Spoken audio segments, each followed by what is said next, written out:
우리는 재기적 분할이란 것을 한다라고 해요. 재기적은 본인을 계속해서 호출을 해요. 그래서 똑같은 걸 반복을 한다라고 생각을 하시면 됩니다. 그래서 모든 공간에 직사각형이 있죠. 이렇게 직사각형으로 나눠서 각 직사각형이 가능한 순수하게 또는 동질하게 되도록 하는 것이 최고의 목표이다. 그래서 한 네모 안에는, 한 직사각형 안에는 동일한 성질을 가진 값들이 있어야 된다라는 거예요. 그래서 여기서 말하는 순수의 의미는 최종 직사각형에 포함된 변수가 모두 동일한 집단에 속하는 것을 순수하다라고 표현을 합니다. 그래서 이런 과정을 계속 거칠 거예요. 거쳐서 이런 훈련 자료들을 계속 이런 표현으로 나타내고 재기적 분할을 통해서 이런 식으로 한 다음에 특정 순수도에 도달할 때까지 반복할 거예요. 반복을 진행을 하고요. 그리고 분리규칙이라는 게 있습니다. 그런 반복해서 진행을 하기 위한 기준값이 있어야 될 거예요.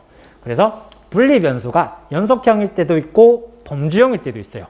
그래서 최적 분할의 결정은 불순도 감소량을 가장 크게 하는 분할을 찾는 그 변수가 어떤 것이고 어떤 특정 값일 때 가장 많이 줄더라 라고 하는 것을 찾아낼 거예요.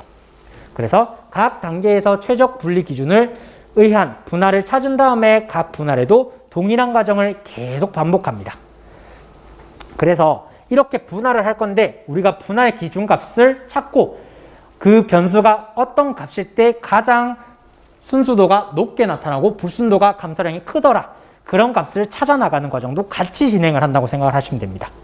그렇게 만들어 나가는데 우리가 이런 분리 기준을 할 때는, 분할을 할 때는 우리가 분리 기준이란 것에 따라서 그 값을 찾아낼 거예요.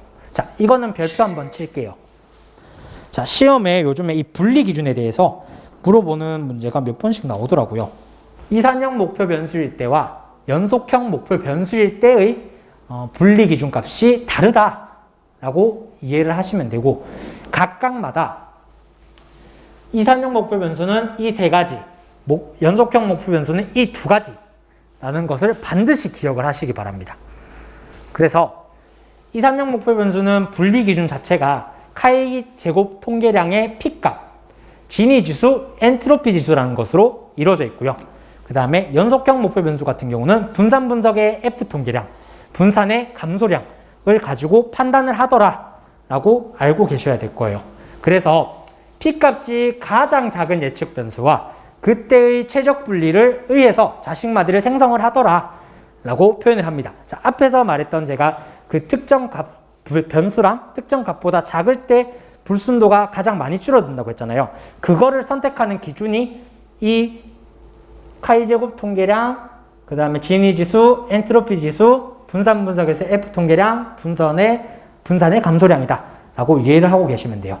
그래서 이산값으로 이렇게 분리를 하거나 연속형으로 분리를 할 때 보통은 다들 보시면 P값이 가장 작을 때 지니 지수를 감소시켜주는 예측 변수, 그 다음에 엔트로피 지수가 가장 작은 예측 변수, 그리고 F 통계량도 P값이 작은 분산 감소량을 최대화하는 이런 특징을 가지고 있다는 점 기억을 하시기 바랄게요. 시험 문제에서는 어떻게 나오냐?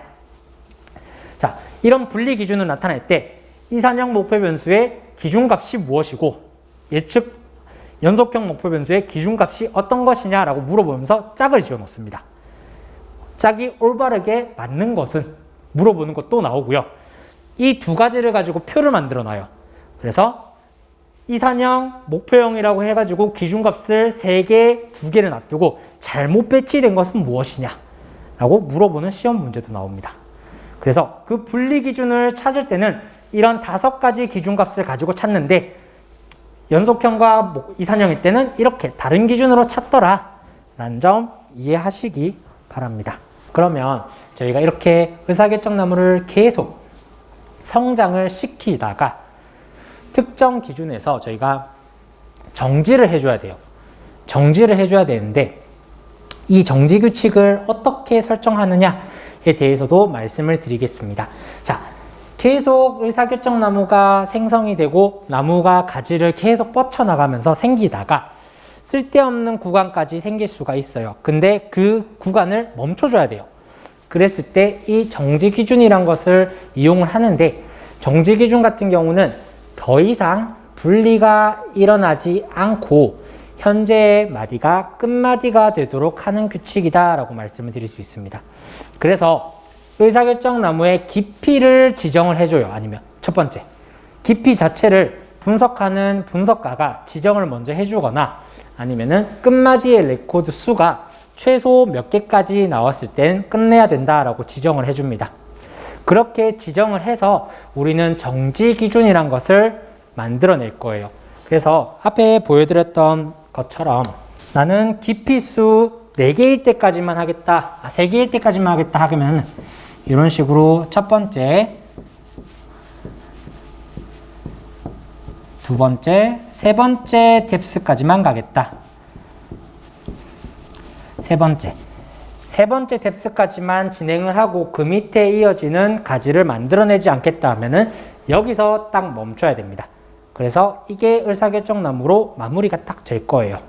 그래서 이 모형을 쓸 건데, 제가 앞에서 말씀드렸던 것처럼 나무의 성장은 여기까지 진행이 가능하지만 우리가 생각했을 때 이런 규칙까지는 필요가 없다라고 인식할 수 있는 규칙들도 있어요. 그게 바로 가지치기를 통해서 한번 볼 수가 있을 겁니다. 자, 가지치기의 기준이라고 적혀 있어요. 요거는 테스트 데이터를 활용하는 방법이랑 전문가에 의한 방법이 있습니다. 자, 제가 이 가지치기 설명하기 전에 앞에서 계속 나왔던 과대적합이랑 과소적합에 대해서 말씀을 드리고 넘어갈게요. 자, 왼쪽에 있는 그림을 한번 볼게요. 자, 분할 마디수가 0에서부터 계속해서 늘어납니다. 그리고 오차율도 0에서부터 계속해서 늘어날 거예요.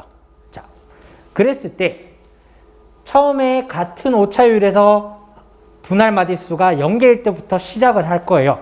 그래서 학습 데이터는 점점 분할 마디수가 늘어날수록 오차율이 줄어드는 것을 볼 수가 있을 거예요. 근데 우리가 가지고 있는 평가용 데이터를 가지고 분석을 했을 때, 이제 비교를 해봤을 때 오류율이 점점 분할 마디수가 줄어들다가 갑자기 늘어날 때가 있습니다. 자, 이럴 때를 우리가 과대적합이라고 표현을 해요. 자, 과대적합이 뭐냐면은 학습용 데이터에 너무 잘 학습이 된 거예요. 그래서 너무 잘 학습이 되니까 다른 데이터가 들어왔을 때는 인식을 잘 못하고 다른 오류를 계속 발생하는 거를 과대적합이라고 표현을 해요. 그래서 학습용 데이터에 너무 잘 학습되었을 때, 그래서 학습용 데이터에 대한 정확도는 높지만 평가용 데이터에는 성능이 낮은 이 순간을 우리는 과대적합이 된다고 표현을 해요. 이런 경우를 과대적합이라고 하고요. 반대로 과소적합 같은 경우는 학습용 데이터에 학습이 잘 안 됐어요. 그래서 학습용 데이터에서는 성능이 그렇게 좋지 않습니다. 반대로 평가용 데이터를 넣었을 때는 학습용 데이터보다 성능이 더 뛰어나게 나와요. 그랬을 때는 학습용 데이터의 학습이 적절하게 되지 않았기 때문에 과소적합 되었다라고 표현할 수가 있습니다.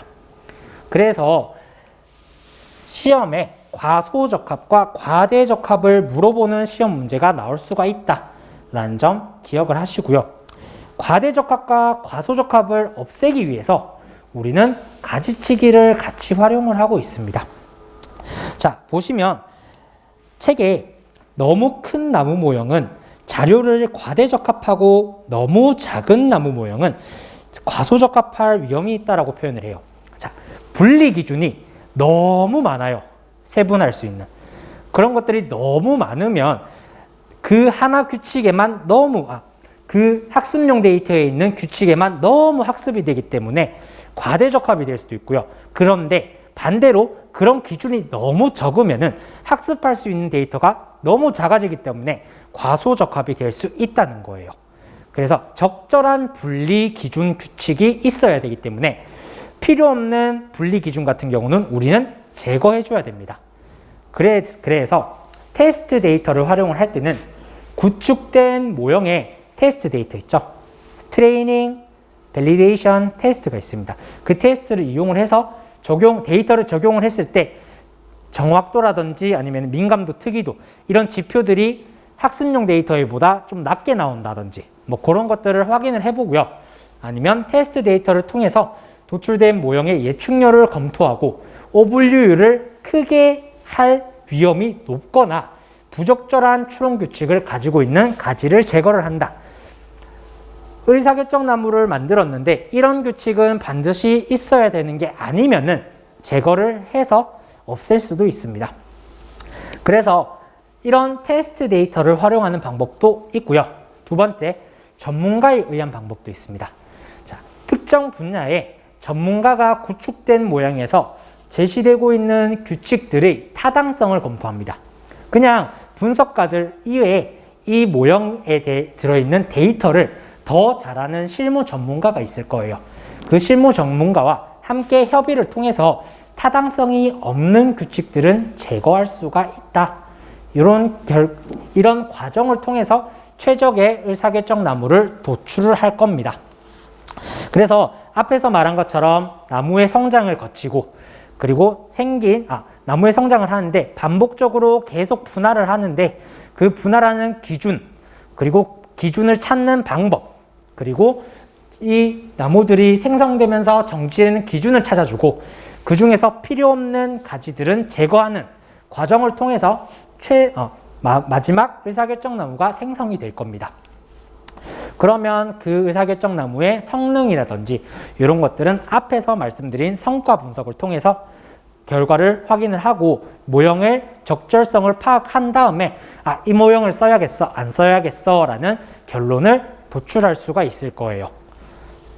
그래서 이런 과정을 거쳐서 의사결정 나무를 만들고 그러면 이런 의사결정 나무를 만들 수 있는 방법들이 하나가 아니라 여러 가지가 있을 거예요. 각각 알고리즘에 대해서도 간단히 알고 넘어가겠습니다. 자, 의사결정 나무를 만드는 알고리즘은 대표적으로 3개가 있습니다. 이 각각 알고리즘에 대한 특징을 반드시 기억하시기 바랍니다.